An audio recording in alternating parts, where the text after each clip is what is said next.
देखिए, कहानी चालू होती है जब नॉर्थ इंडिया में हर्षवर्धन रूल कर रहा था।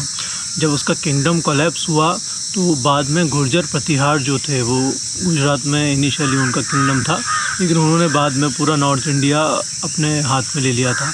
जब धीरे धीरे उनका जब किंगडम कमज़ोर पड़ा तो उन्हीं के एक सामंत थे जो कि चंदेल थे। तो बाद में चंदेलों ने अपना खुद का एक किंगडम इस्टेब्लिश किया। शुरुआत में तो वो उन्हीं के अंडर काम कर रहे थे, बाद में एक खुद का एक किंगडम इस्टेब्लिश किया और उनकी कैपिटल जो थी वो थी खजुराहो। खजुराहो की बात करें तो खजुराहो खजूर शब्द से आता है। कहा जाता है कि चंदेल राजाओं ने यहाँ पर बहुत सारे खजूर के पेड़ लगाए थे और उसके बाद से इसका नाम खजुराहो पड़ गया। देखिए, जहाँ तक अगर अपन टेम्पल आर्किटेक्चर तो इंडिया में मेनली 3 प्रकार के हैं। मेनली ब्रॉड कैटेगराइज किया जाए तो एक नागर है, एक द्रविड़ है। नागर मोस्टली चलता था ये नॉर्थ इंडिया में चलता था और द्रविड़ जो चलता है वो साउथ इंडिया में चलता है। चलिए अब मंदिर की तरफ चलते हैं।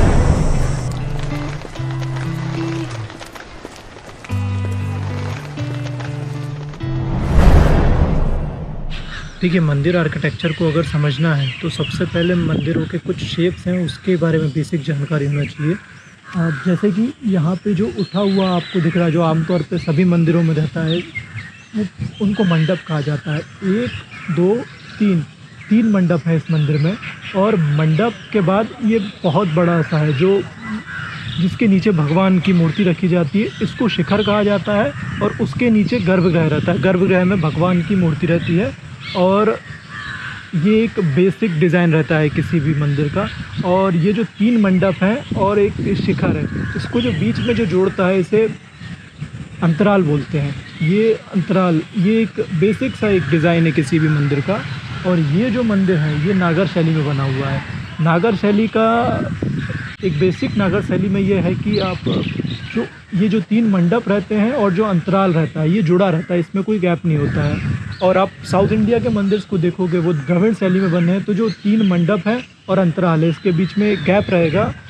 वो गैप इस कारण रहता था क्योंकि नागर शैली में जो परिक्रमा की जाती है वो अंदर से की जाती है, लेकिन द्रविड़ शैली जो है उसमें परिक्रमा जो की जाती है वो बाहर से की जाती है।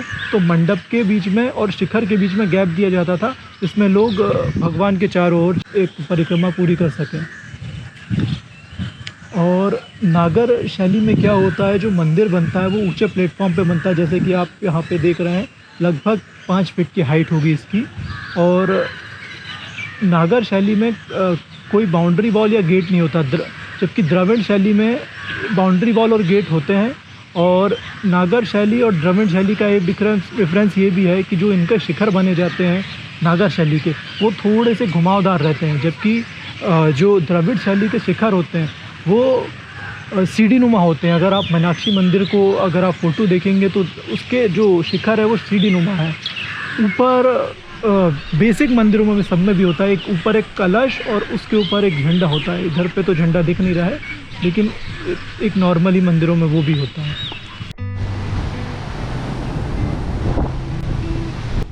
चंदेल राजाओं ने 85 मंदिर बनाए, उनमें से 25 अभी मौजूद है, बाकी सब समय के साथ डिस्ट्रॉय हो चुके हैं। और उन्होंने जैसे अपने यहाँ टाउन प्लानिंग होती है, उन्होंने मंदिर की प्लानिंग करी और मंदिर को 3 क्षेत्र में डिवाइड कर दिया है। अभी जो हम हैं वो हैं हम पश्चिमी मंदिर समूह में, इसके सामने पूर्वी मंदिर समूह है और दक्षिणी मंदिर समूह है। पश्चिमी मंदिर समूह में मुख्यतः 6 मंदिर हैं जो कि एक ही कंपाउंड में, आप एक ही कंपाउंड में सबको घूम सकते हैं। और जो पूर्वी मंदिर समूह है वहाँ पर बहुत सारे जो मंदिर हैं वो दूर दूर, मतलब ज़्यादा दूर नहीं है लेकिन लगभग 5 किलोमीटर के दायरे में सब फैले हुए हैं। यहाँ पर सारे के सारे मंदिर चंदेलों द्वारा बनाए गए थे।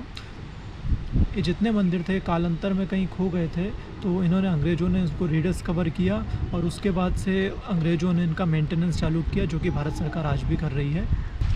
इस प्राइमेसिस में आप जितने भी मंदिर देखेंगे सारे के सारे मंदिर जो हैं लाइट ब्राउन कलर के बनेंगे। सिर्फ ये अकेला ऐसा मंदिर है जो वाइट कलर में। उसका कारण ये है कि सारे मंदिर चंदेलों ने बनवाए हैं। ये अकेला ऐसा मंदिर है जो कि बाद में बनाया गया है। ये अराउंड 17वीं सेंचुरी में बना हुआ है। ये मंदिर भगवान शिव को डेडिकेटेड है। और सबसे पहले इसी को देख लेते हैं, फिर चंदेल वंश की तरफ जाएंगे।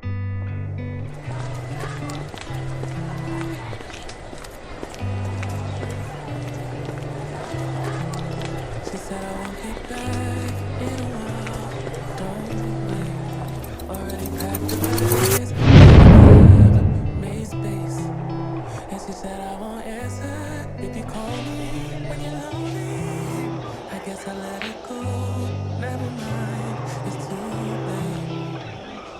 but I can't believe I let you slip.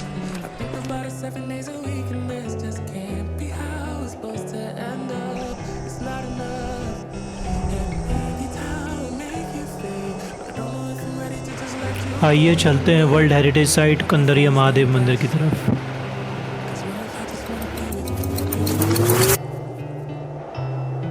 I don't know what the hell I'm gonna do, but honestly I can't remember if you love me, or maybe I'm just feeling lonely. I don't know. Just let it go. ये जो मंदिर आप देख रहे हैं ये कंदरिया महादेव मंदिर है। इसे चंदेल राजा विद्याधर ने 10वीं सदी में बनाया था। कंदरिया का अर्थ होता है गुफा। भगवान शिव ने तपस्या हिमालय में कंदरिया नामक जगह में गुफा के अंदर करी थी।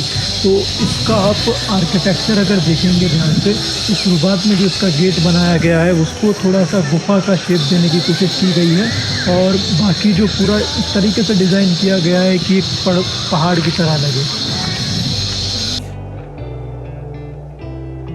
I wonder what the hell you didn't see, but honestly I can't remember if I loved you, but it feels like I did when I think about you now, now.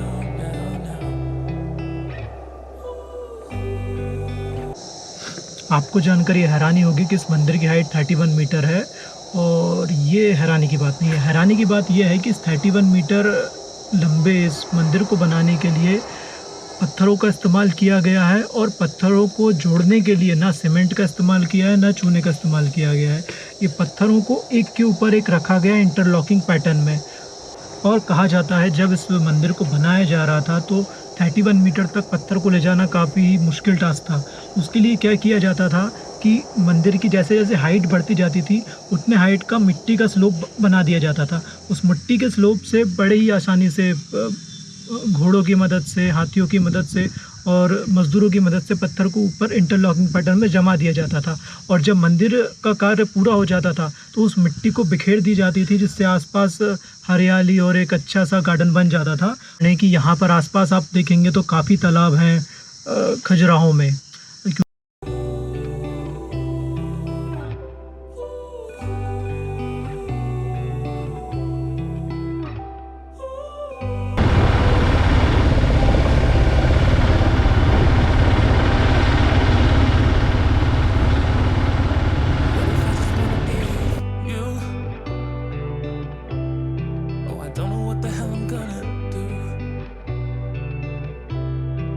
Honestly, I can't remember if you loved me, or maybe I'm just feeling lonely. I don't know. Just let it go. But what if you should really be with me? I wonder what the hell you didn't see.